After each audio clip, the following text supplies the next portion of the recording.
Well, you guys did a great job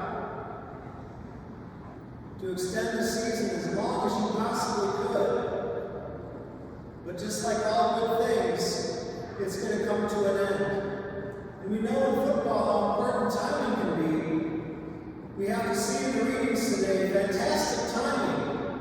Because just like tomorrow is your last game, the readings focused on the final judgment. All these things are going to come to an end.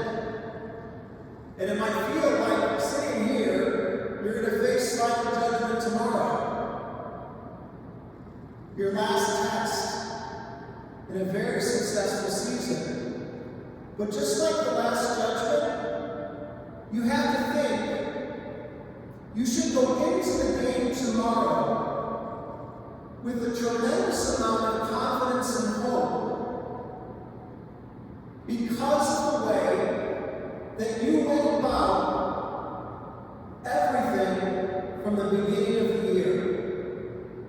Every practice, every play, everything that you did had to be done with a level of focus and commitment that brought you to this point. Seasons like this are rare. They really don't happen very often. And when you think about what it takes, everybody has to be working together. Everybody has to be focused.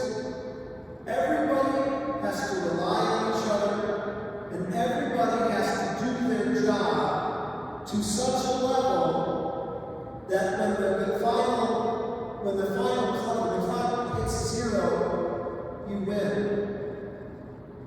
You never know going into a game how it's going to turn out.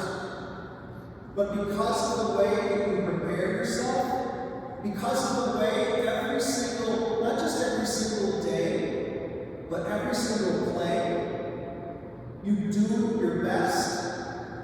You know that when you go into that game, it's probably going to go really well.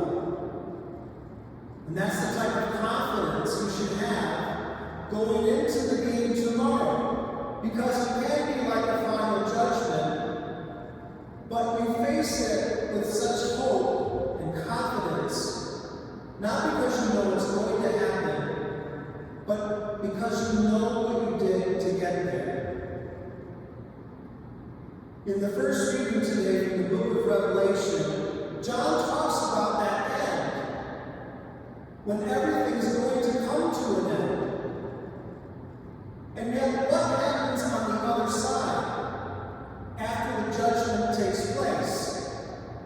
A new heavens and a new earth. The glory of God makes something completely new and better. And as Christians, we should always go into that moment how? With confidence and hope, not because we know what's going to happen, but because we live our lives in such a way that every day, every moment, we approach it with faith. That we put God first, and we put our confidence first in God, even above ourselves, because we know that God can do anything, and that He always is with His people.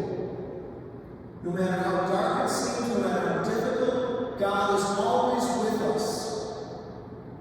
And it's that type of confidence that we get from knowing that God is always with us, that we can face anything, that we can do anything.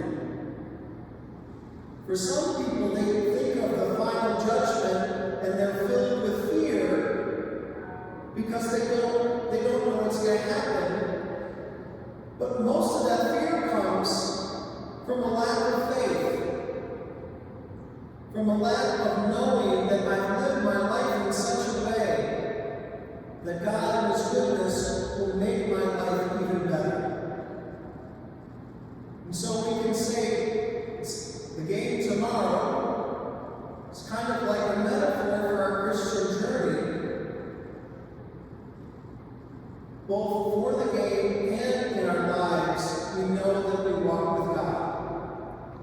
We know that He is with us. And so we don't fear. We know the person next to us also has faith. And we're not afraid. We're not afraid at all. In fact, we're confident. Not cocky, but confident. Because of what we put in and what we believe in. And most importantly, because God is with us.